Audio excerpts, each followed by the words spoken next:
Friends, I've been pondering a phrase which is sometimes attributed to Winston Churchill, though I couldn't be sure he ever actually said it. The phrase is this: never waste a good crisis. The coronavirus has been a devastating crisis worldwide, and I'm certainly not meaning to make light of it. As I record this video, more than 4 million people have been infected worldwide and almost 300,000 people have died. And in both cases, of course, the number only refers to those who've been medically tested, making the true totals much higher. But the distressing dilemma facing politicians around the world has been to balance the medical cost against the economic cost, as almost every nation has had to shut down and lock down for weeks, so jobs and businesses have been lost, unemployment has shot up, and the world faces a recession as severe as anything in my lifetime. So no, I'm not making light of it. And yet I do hope we won't waste the crisis. You see, at least for those of us in the West, this generation has been able to indulge a fantasy to which human beings in every time and place have been prone, which is to suppose that our standard of living is key to our quality of life, that wealthy people are more fulfilled people, and that the price of something is a good indication of its actual value. And my hope is that the coronavirus crisis of 2020 will prove in time to have exposed as empty the materialist, consumerist vision of human happiness, and will have given both individuals and societies a fresh opportunity to take stock of what we really want from life. Because the idea that riches are the key to fullness of life is sheer folly, at least according to Jesus. But on the other hand, living generously and sitting light to the money we have, that's the path to contentment. For the next few minutes, I want to explore with you the passage from the Gospel of Luke, chapter 12, which forms the basis for this sermon, the parable of the rich fool. I want to look first at what prompted Jesus to tell the parable. That's verses 13 to 15 in Luke 12. Then I'll look at the parable itself. That's verses 16 to 20. And last, I want to explore the warning Jesus gave in conclusion in verse 21. First of all, the verses which introduce the parable. It's always worth stopping to look at what prompted Jesus to tell a particular parable. On this occasion, it was a property dispute in which he was asked to intervene. At first sight, it looks as if Jesus was faced with a cry for justice. "Rabbi," shouted someone in the crowd, "tell my brother to divide the inheritance with me." But the man didn't say, "Rabbi, my brother and I are in dispute over our inheritance. Please would you arbitrate for us?" He said, "Tell my brother." And it's almost always a mistake to instruct Jesus what to do. And something in this man's tone apparently gave Jesus cause for concern, because at once he turns to the crowd and warns them, "Be on guard against all kinds of greed. A person's life does not consist in the abundance of their possessions." Of all the sayings of Jesus, this is surely among those which speak most directly to the 21st century in Britain and at this time of crisis right around the world. It is so relevant it could almost have been coined for our times. How we need to hear Jesus remind us that life does not consist in the abundance of our possessions.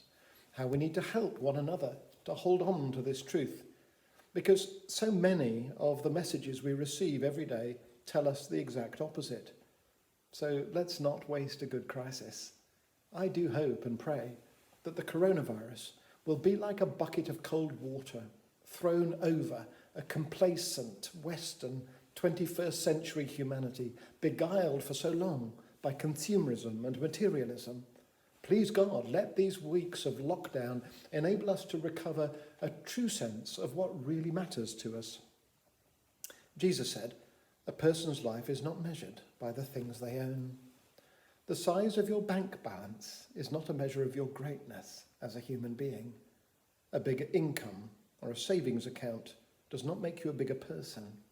A faster car, a smarter gadget, a fancier fashion label does not make you a better person, still less a happier one. Watch out, said Jesus, be on your guard against all kinds of greed. Your life does not consist in the abundance of your possessions. Then in verses 16 to 20, Jesus went on to tell this parable. There was a man, he said, who was rich already, but in a year of plenty he hit a snag. His barns were not big enough to store the bumper crop. So he took counsel with himself and decided to pull down his existing barns and build bigger ones. Now, at one level, there's nothing wrong with that. It's good sense to plan for growth when business is booming, just as many are discovering it's vital to cut back when times are hard. But in this case, the plan is not good sense. It's plain folly. Why? Well, the man is a fool, first of all, because he is indulging his selfishness. Did you notice that in verse 17, when the man consults, he consults only with himself? In verse 19, when he speaks to himself. And when he does think and speak, all he can think and speak about is himself. In verses 17 and 18, it's my crops, my barns, my grain, my goods, I, me, myself. This man may live like a king, but his kingdom is tiny. It's bounded to the north and the south and the east and the west by himself. He hasn't a thought for anyone else. And that is the trouble with wealth. The more you have, the more isolated you become. The bigger your house, the bigger the distance between you and your neighbour. The more likely you are to think you don't need anyone else. Indulge that kind of selfish self-sufficiency, and you're a fool, says Jesus. But the man is a fool, secondly, because he thinks that material things are the best that this life has to offer. In verse 19, he pledges to tell himself, you have plenty of good things laid up for many years. Take life easy. Eat, drink, and be merry. That's the materialist, consumerist vision, isn't it? The good life, the dream of plenty with leisure to enjoy it. But it's a poisonous illusion. An abundance does not necessarily make life either easier or happier. It's true that there is great fun to be had in eating and drinking, and making merry is something most of us should do more of and not less. Actually, I get the impression there's been quite a lot of dedicated and deliberate eating, drinking and merrymaking during the weeks of lockdown, and in most cases, I reckon, rightly so. But make those things the focus of your life's goal, and you'll squeeze all the pleasure out of them. The man told himself if he only had bigger barns now, he would be content for years. But the scary truth about possessions is that if you seek contentment through them, you'll only find an inner restlessness gnawing away at you more and more strongly. Seek contentment in material things, and you're a fool, says Jesus. And the man is a fool, thirdly, because he's closed his mind altogether to God. He's giving no thought to death or to his own accountability. When in verse 20, God says, this very night your life will be demanded of you, it's a reminder that even life itself is just on loan to us. It's not ours to keep. And there will be a reckoning for the use that we have made of it. You're certainly kidding yourself if you depend on possessions for security. It's easy to forget this in ordinary times, but again, our recent experience is that even the rich are not beyond the reach of a virus. Of course, I don't deny that the poor have been far more vulnerable to this disease, as they are to every kind of ill health. But my point is that the rich have not been able to buy immunity. Sometimes prosperity can lull us into a false sense of security, whereas the poorest in our world are in least danger of forgetting just how precarious life is. But the fact is that out of every 10 people, 10 will die. Put your trust in possessions to secure your future, and you're a fool. That kind of trust is to be placed in God alone, says Jesus. And that brings me to the very last verse, which, having finished the parable, Jesus delivers as a parting shot to the crowd. That rich man, he said, was a fool. And so it will be with you if you store up things for yourself, but are not rich towards God. So it will be with you. We are not to store up things for ourselves. No matter how little we may have, we will always have enough to be generous.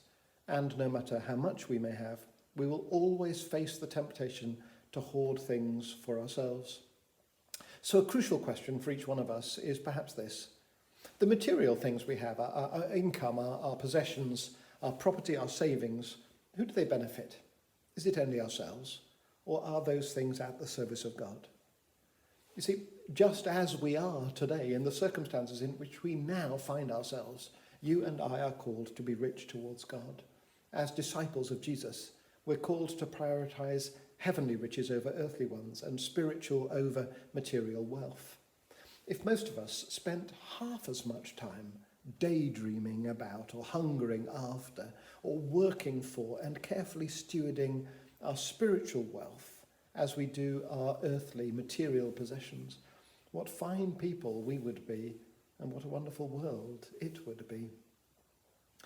There is nothing for it, my friends, but to begin with the resources we have. The opposite of storing things up for ourselves is simply to live generously and gratefully for God. The rich fool was a fool because he thought his best chance of joy was in keeping his goods to himself. In fact, one of the world's best kept secrets is how much joy there is to be found in being generous. In fact, only the quality of our generosity can prove that those of us who are wealthy people are not also foolish people. So I do wish you a generous June, and please God, let us not waste a good crisis.